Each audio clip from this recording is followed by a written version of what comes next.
ورفعت عيني للسماء أرى بها Para saudara-saudariku sebangsa setanah air dimanapun kalian berada, para sahabat-sahabatku, para subscriber, para netizen yang budiman, selamat datang kembali di channel Gus Hasan Asyarif Official. Semoga kita selalu dalam keadaan sehat jasmani dan rohani kita, dimudahkan segala urusan kita, dilancarkan rizki kita, dan diberkahi hidup kita fid dini wa dunya wal akhirah. Amin Allahumma amin. Baik teman-teman, pada kesempatan video kali ini saya baru mendapat kiriman ya, bahwasanya ada beberapa hal yang sangat mengagetkan untuk saya pribadi khususnya ya, bahwasanya ada kegiatan-kegiatan berupa bisnis ya, prostitusi di daerah Puncak Bogor itu yang katanya itu dikelola oleh seorang Habib gitu ya. Nah, ini sangat mencengangkan teman-teman ya.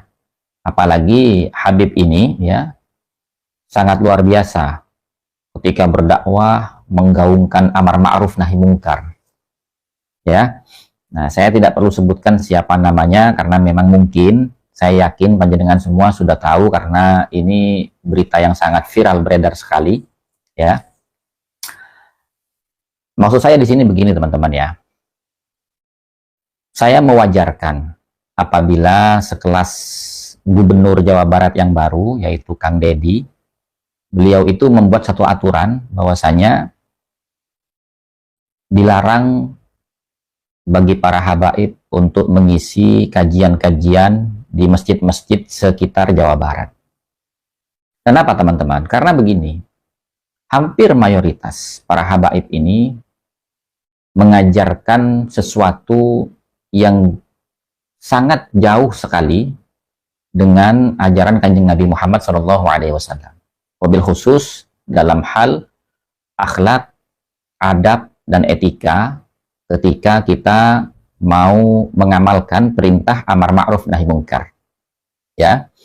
Karena apa? Karena saya pribadi, mungkin panjenengan semua juga sering mendengar ketika mereka itu ya menghancurkan sebuah usaha yang menurut mereka ini bertentangan dengan syariat.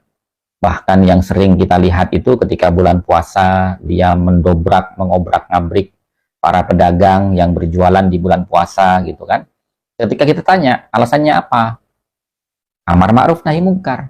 Bahkan ketika mengkritik pemerintah dengan cara mengkritik yang tidak berakhlak, tidak beretika, tidak menunjukkan penghormatan dan penghargaan kepada pemerintah kita, di mana umat Islam ini diajarkan untuk kita itu menghormati, menghargai pemerintah kita itu apapun bentuknya, selama mereka tidak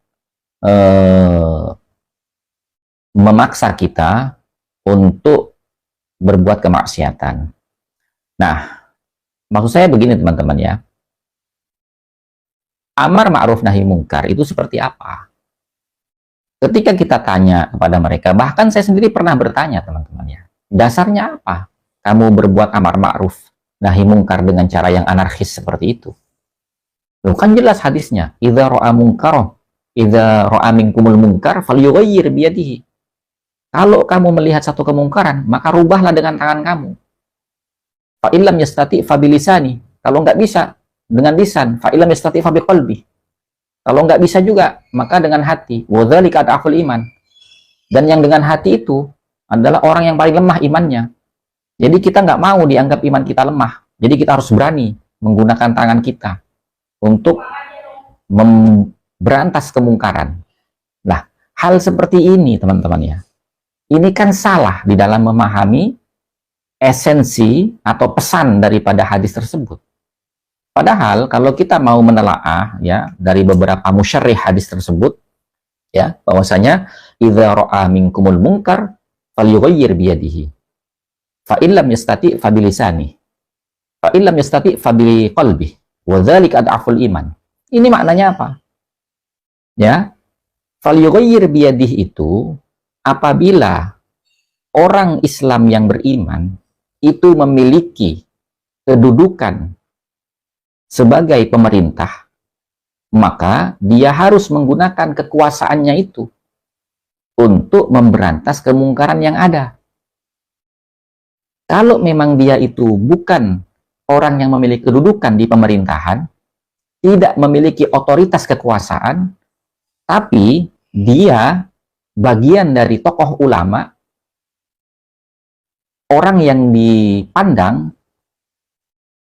dan diterima pendapatnya, maka fabilisani, rubahlah kemungkaran itu dengan apa? Dengan lisan, dengan menyampaikan nasihat, mendakwahi, kan begitu.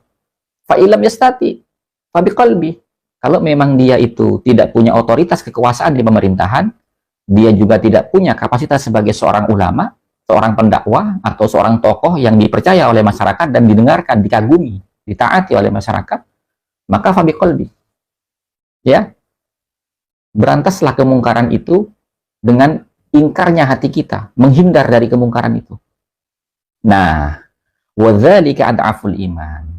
Posisi orang Islam yang beriman, yang tidak punya otoritas kekuasaan dalam pemerintahan, dan bukan bagian dari tokoh masyarakat atau pendakwah atau ulama, inilah posisi paling lemahnya orang Islam. Bukan imannya yang lemah, teman-teman. Nah, kemudian kalau kita melihat ya, misalkan di dalam kitab Nasaihud Diniyah, bagaimana kita itu diajarkan untuk beramar ma'ruf nahi munkar? Al-amru bil ma'ruf la buddah birifkin walinin. Ya, amar ma'ruf nahi munkar itu harus diamalkan dengan cara yang sopan, santun, lemah lembut. Begitu, teman-teman. Bukan dengan cara-cara seperti mereka. Nah, kemudian di dalam kitab Mafahim Yajibu Antusohah, karya daripada Abu Sayyid Muhammad ibn Alwi Al-Maliki Al-Hasani, di situ pada muqaddimahnya beliau menceritakan bahwasanya ya, amar ma'ruf nahi munkar itu bukan dengan kekerasan, teman-teman. Berdasarkan apa? Berdasarkan perintah Allah. Ud'u ila sabili rabbika bil hikmah. Ya, ajaklah mereka itu kembali ke jalan Tuhanmu bil hikmah, dengan ilmu. Ilmu apa? Ilmu dakwah. Ilmu untuk menasehati mereka. Mana yang benar, mana yang salah. Mana yang baik, mana yang tidak. Mana yang mendatangkan maslahat, mana yang mendatangkan mudarat. Dan cara menyampaikannya bil mau'izatil hasanah, dengan nasihat yang baik, lemah lembut, sopan santun, ya, sekiranya bisa menyentuh hatinya. Nah, kalau kita sudah melakukan itu, kok ternyata mereka membantah kita, malah mendebat kita, apa perintahnya? Wajadilhum billati hiya ahsan. Maka balaslah debatan mereka itu billati hiya ahsan, dengan cara yang terbaik. Ya. Nah, itu, teman-teman. Jadi sangat mengherankan sekali, orang yang selama ini menggembar-gemborkan amar ma'ruf nahi munkar, kok ternyata mereka sendiri yang melanggar aturan-aturan syariat, seperti mengelola prostitusi di puncak Bogor. Kemudian ini lagi, ada pondok pesantren yang luar biasa, ini yang katanya punyanya imamnya FPI, ternyata tidak punya izin, teman-teman. Tidak punya izin mendirikan pondok pesantren, dan itu tanah negara yang diserobot. Bagaimana itu? Padahal kita sama-sama tahu, ati Allah wa ati'ur Rasul wa ulil amri minkum. Kalau kita taat kepada Allah, maka kita harus taat kepada Rasul. Kalau kita menyatakan taat kepada Allah dan Rasul, tentunya kita akan mentaati pemerintah selama tidak melanggar aturan syariat, kan begitu. Nah, demikian dari saya, teman-teman, ya. Mudah-mudahan hal seperti ini, ya, kita bisa memaklumi keputusan daripada Gubernur Jawa Barat dalam hal ini, Kang Deddy, untuk melarang para habaib ini berdakwah di masjid-masjid sekitar Jawa Barat. Karena apa? Karena fakta dan realita berdasarkan pengalaman yang sudah berlalu, semuanya jadi kacau, teman-teman. Semuanya jadi arogan, di mana umat Islam itu harus menunjukkan sikap yang sopan, santun, berakhlak, ya. Ketika berbicara, ketika berdiskusi, ketika berdebat, itu harus ilmiah, bukan caci maki, bukan framing, penggiringan opini, fitnah, dan lain sebagainya. Tapi apa yang mereka cerminkan selama ini? Tapi saya juga ingin menasihatkan kepada para habaib, dimanapun Anda berada, jadilah suri tauladan, jadilah contoh yang baik, jaga nama baik datukmu Sayyiduna Muhammad sallallahu alaihi wasallam. Habaib sebagai keturunan Nabi, jangan sombong, jangan takabur, jangan merendahkan orang, apalagi menindas orang. Haram, saudara, haram.